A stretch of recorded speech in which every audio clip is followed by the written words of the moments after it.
welcome to Tom Hopkins International's recording of Sell It Today, Sell It Now, Mastering the Art of the One-Call Close. To present this phenomenal system, here's Tom Hopkins.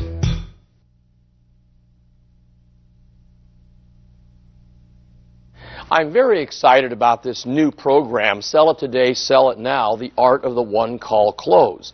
And to give you a little background how I created it, I, of course, live my life looking for ways to better teach people in sales. I'm always looking for technique, strategies, everywhere I go, because my life is training salespeople. It's my passion. Well, I got hired years ago by a company, a large company. They have 500 salespeople. And whenever I do a custom program, I go into the company, analyze their training, because I want to know what they teach their people. I don't want to come in and teach something contradictory to their beliefs or their strategies. So I spent a week with their training director, Pat Leiby. And after a week, I said, Pat, what you teach your people is so good. I have to work with you, if you'll let me, to co-author a book. And I've been asked by many people to do that, and I've never found the material I felt was so valuable for my students. Well, I worked with Pat. We wrote the book, created an audio program, and then, of course, are now putting this on video for you to enjoy. Now, as we do, I want you to realize when you hear the title, Sell It Today, Sell It Now, the Art of the One-Call Close, please realize we're talking about one call, not one time. See, some of you have a one-step presentation and closing sequence. And you know that 98 to 100% of the time, if you don't get to check that presentation, you'll maybe never see them again. Now, that would be closing it today. Some of you have a two-step process. You go in for the first call, gather data, come back, present, and then close. Some of you may have a three-step process. What I want you to realize in this program is whatever your goal is on that call, you must accomplish that. So if there's 3 visits, visit number 1, I must get this done, that's closing on that call. Visit 2, I must get this accomplished, closing on that call. And visit number 3 is when I go in and get the check, get the final commitment, get their approval, close the transaction. Okay? So open your minds to this now and tailor-make it to your situation. Now, the first thing we have to realize that in every selling situation, there are only 4 key obstacles to be overcome. And this is from the moment you meet someone to the moment they own your product or service. Now, understanding and working on these 4 keys will help you quickly lower sales resistance and increase sales acceptance.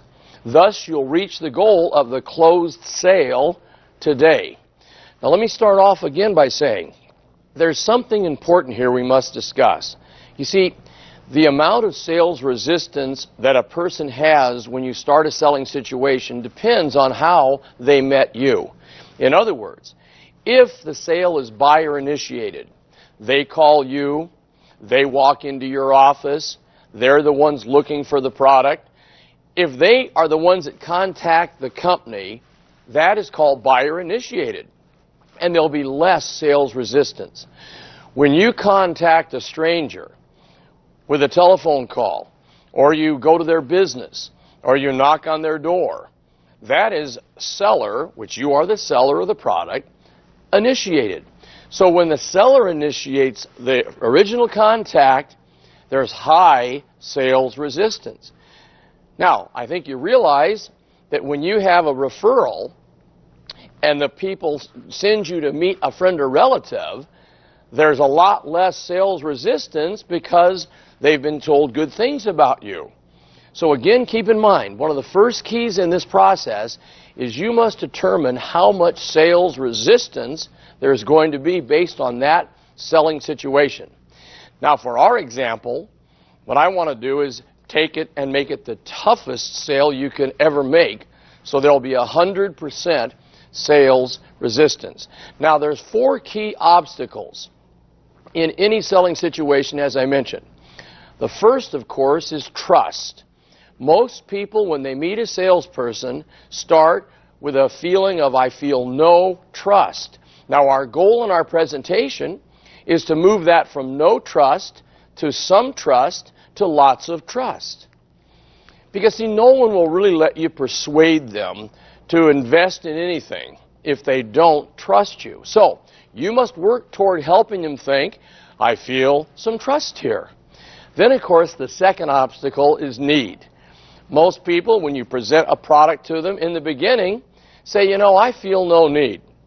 Our goal in our presentation is to move them and change their mindset to one of, I feel some need, and hopefully you can move them to where, boy, I really need this product.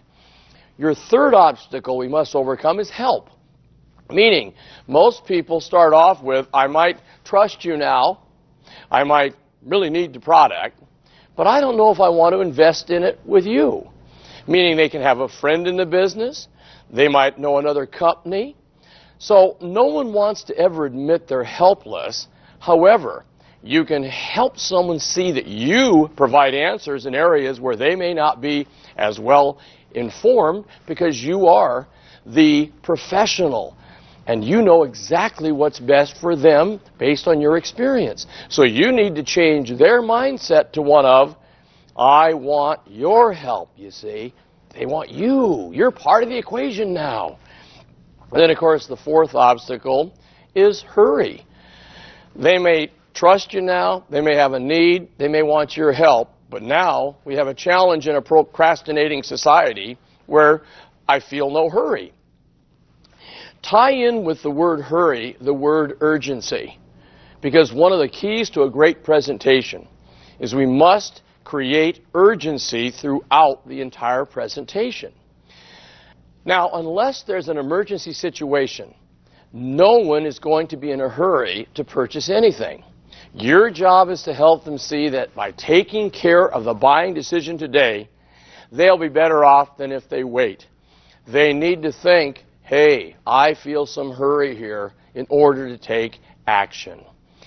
Now, the average person starts every sales situation with a high degree of sales resistance. Now, remember, it depends on how the original contact started.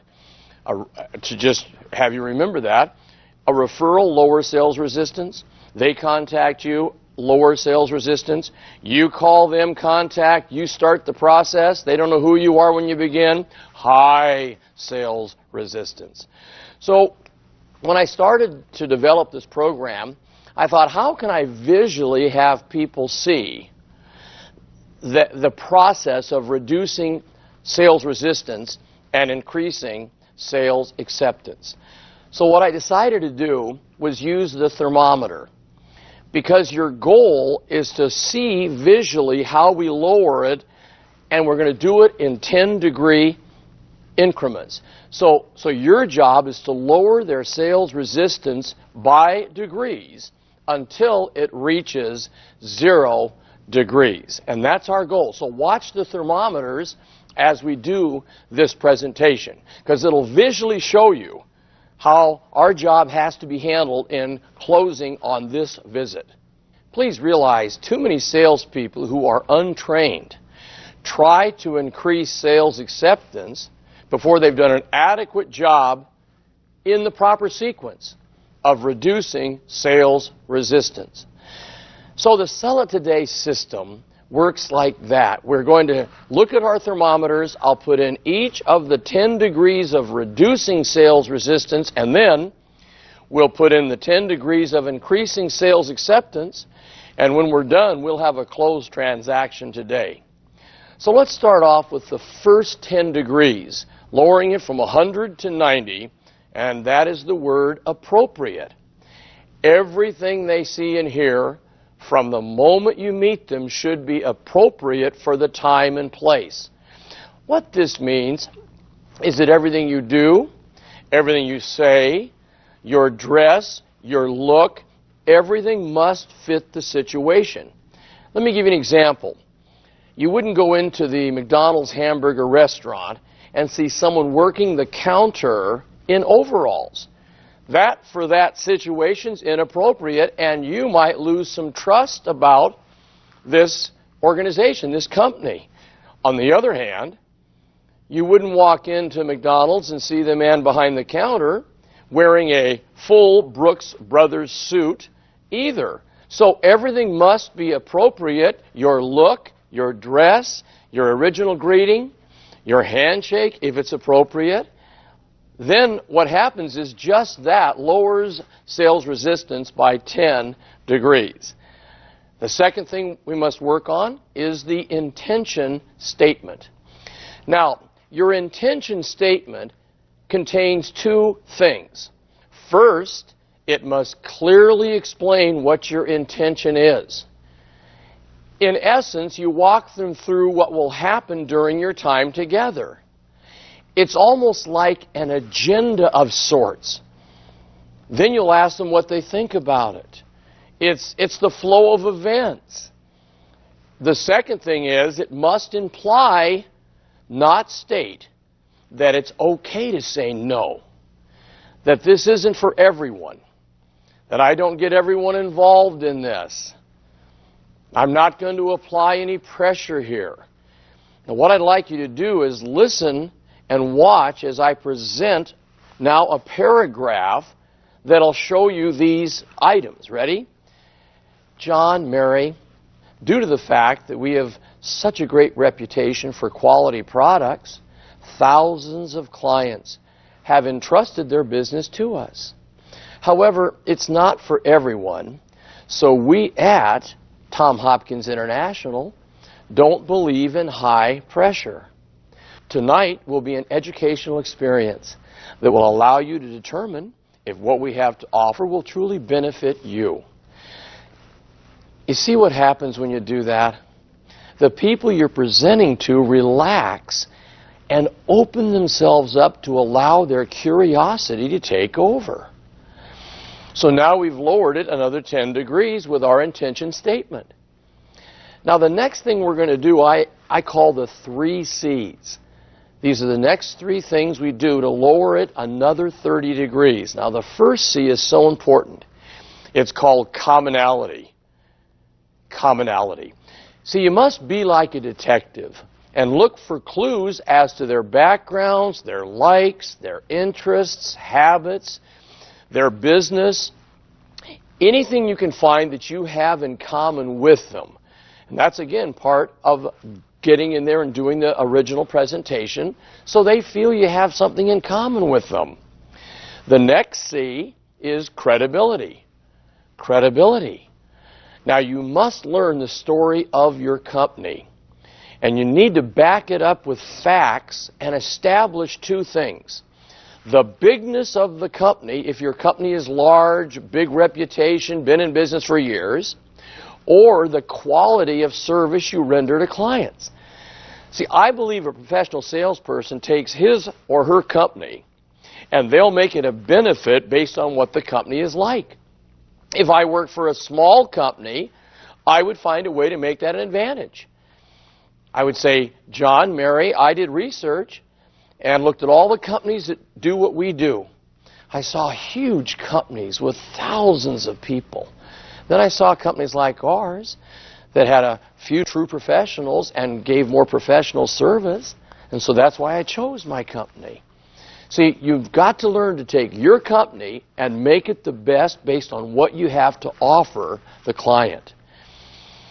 If you do that, you'll lower it 10 degrees more. So now we go to the next C, which is called competency. Surprisingly, if you do the first 4 steps properly, this 5th one is almost carried, and it's competency. You see, if you've done everything right so far, they start looking at you as a competent person. It'll be assumed in the eyes of your future client. So again, let me let you hear how I would deliver these 3 C's in my presentation, okay? John and Mary, let me put myself in your shoes for a moment. If I were you, I'd have a lot of questions about what I'm offering here tonight. Here are some of the things I'd want answered.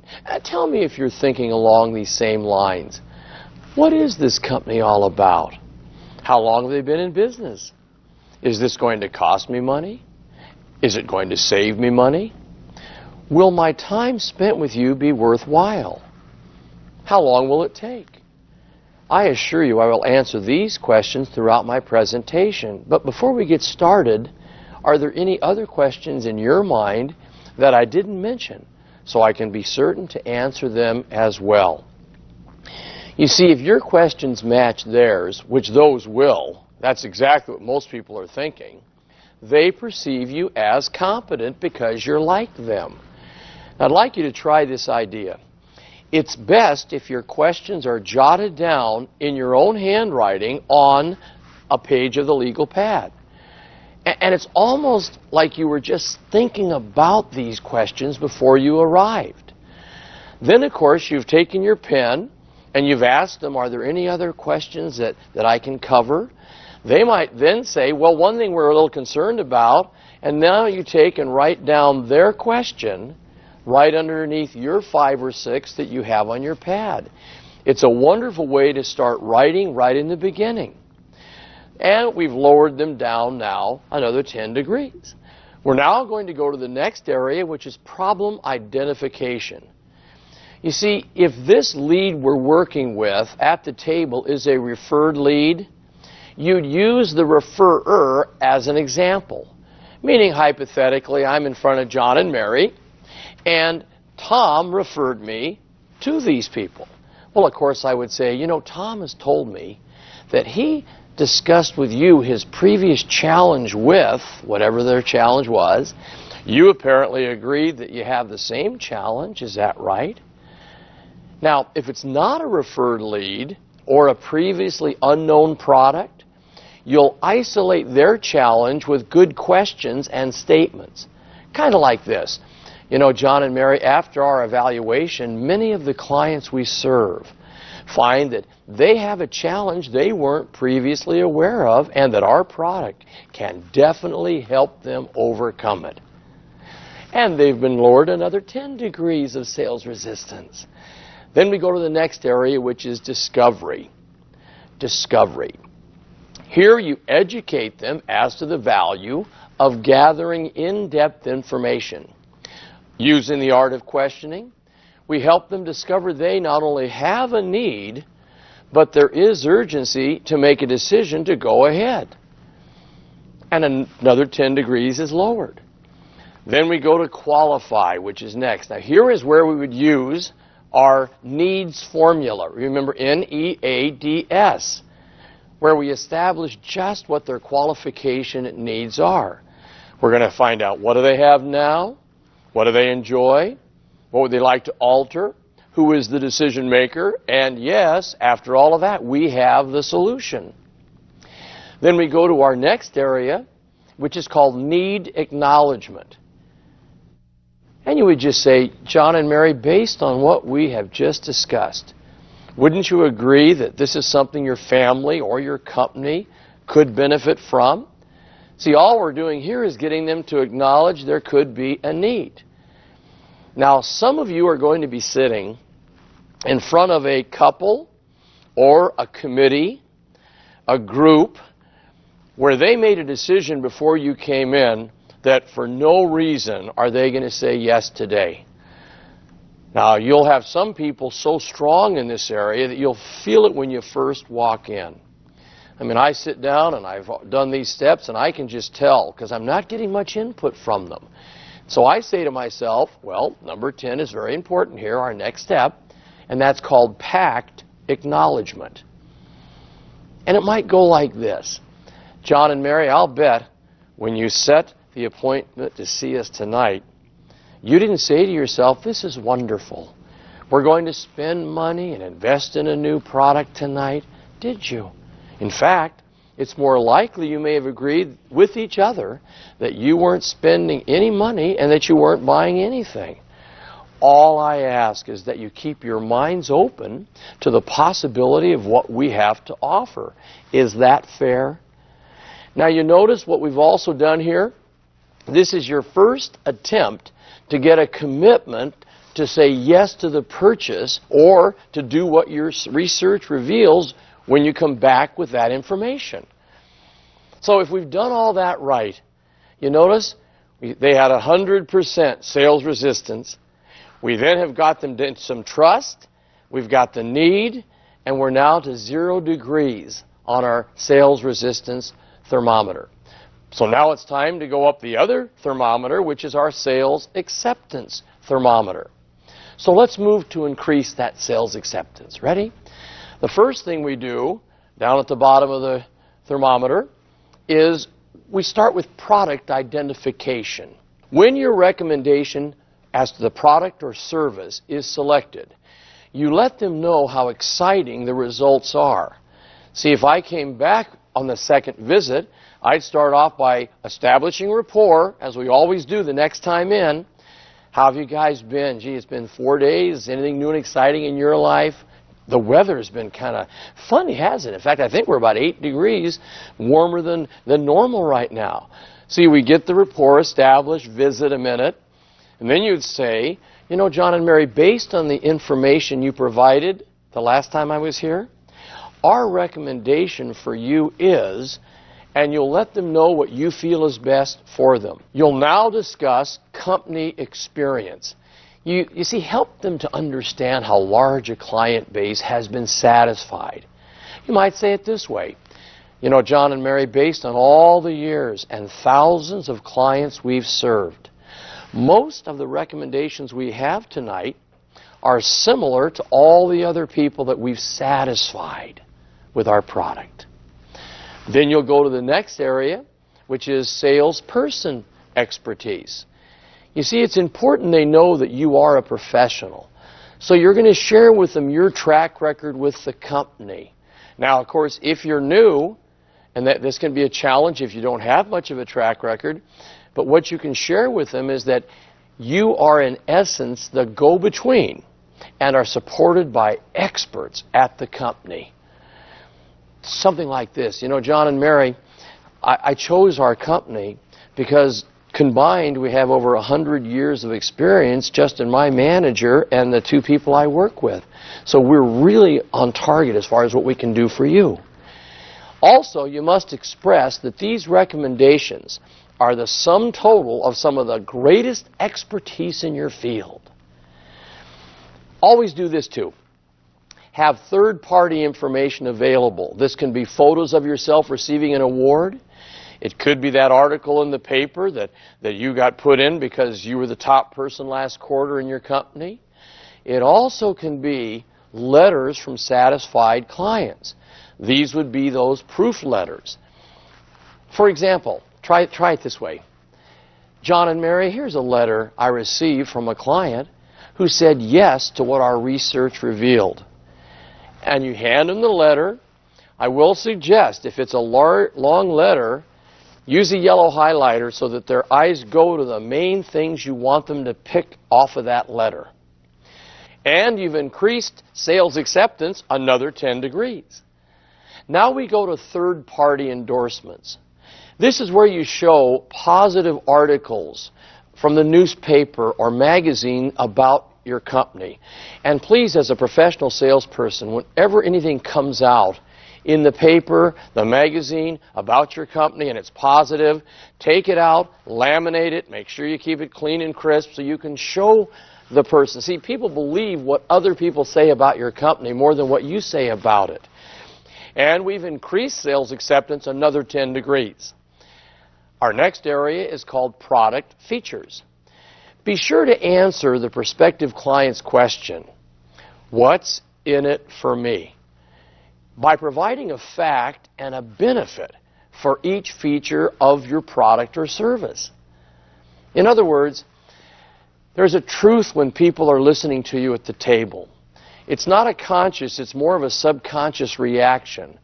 You tell them a fact about your company. We're large, we're the best in the business, we have the greatest reputation. They're subconsciously sitting there, and this little thing is always going in their minds. Well, what's in it for me? What's important to me about that? So it's important when you state a fact, you then follow it up with a benefit. For example, let me choose a home improvement product. Let's just say that I'm in the replacement window business and we have fabulous new windows that are not only energy saving, they're beautiful, they increase the pride of ownership of a home, thus the appreciation and value. Great product. I might say this as a fact.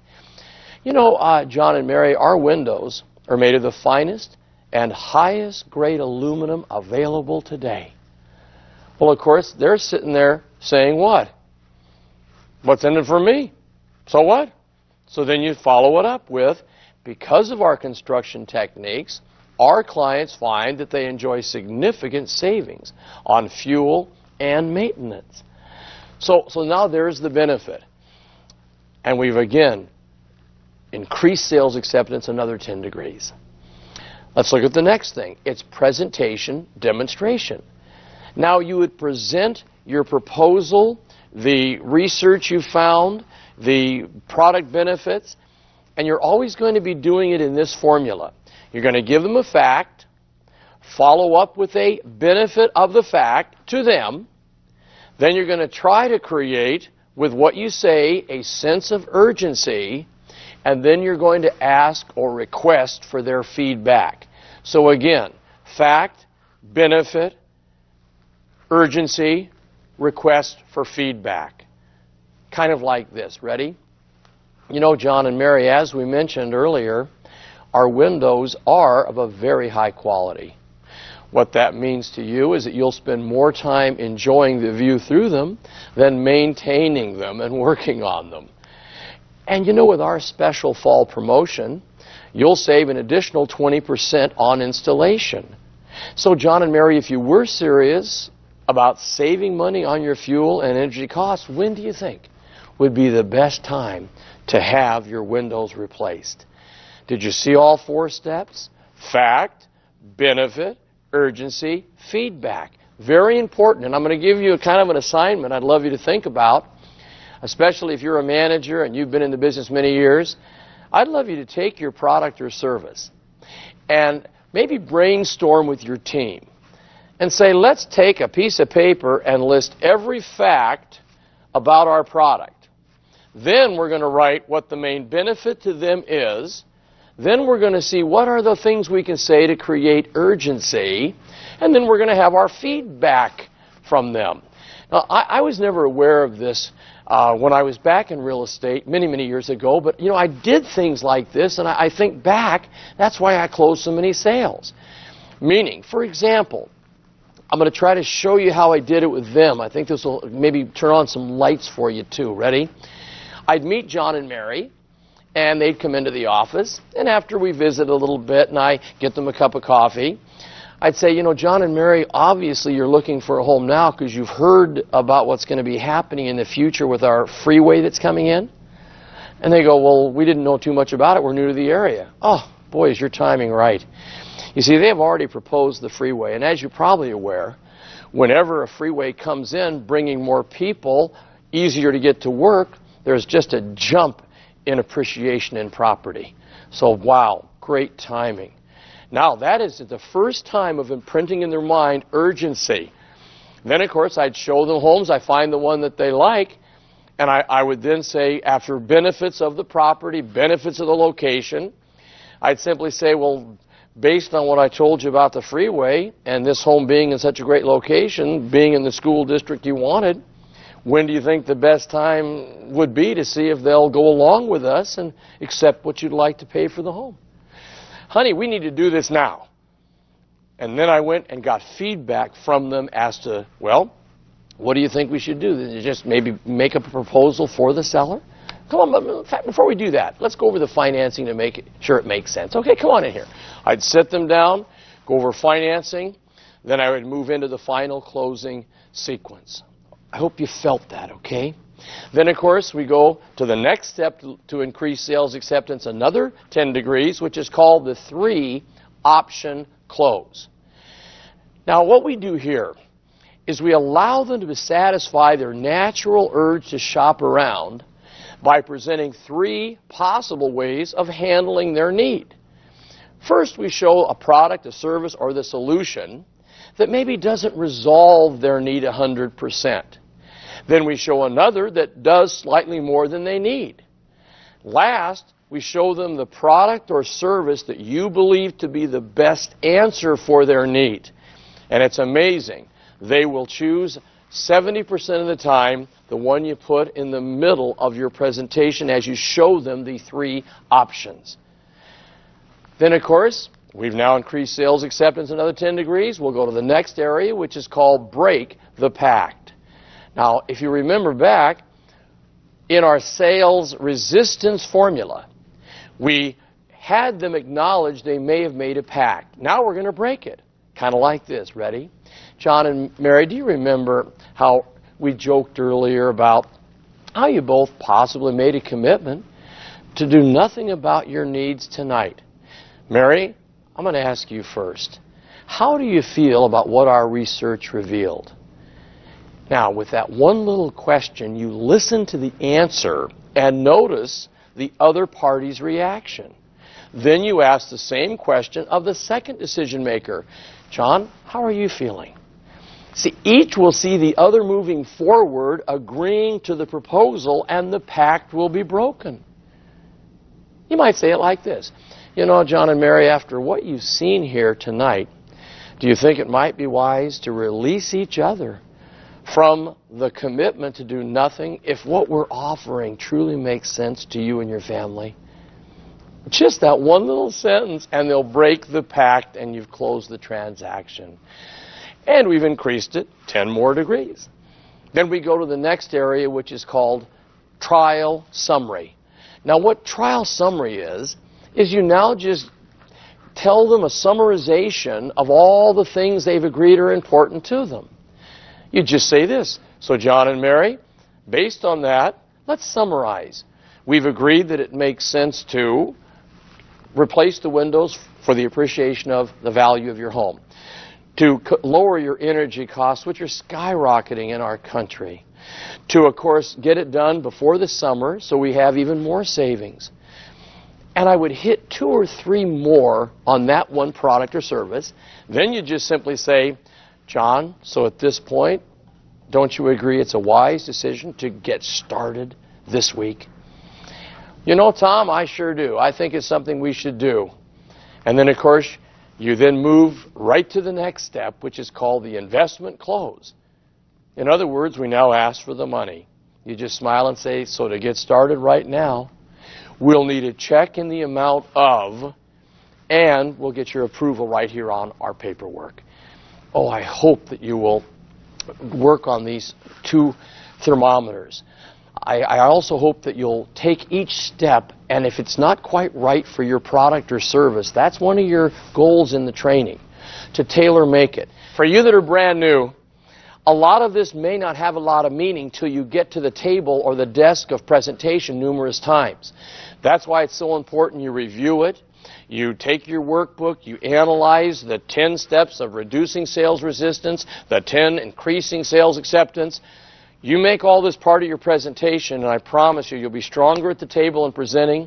You'll handle areas of concern better. You'll close more sales. You'll get more referrals. Your income will go up, and that's what this is all about.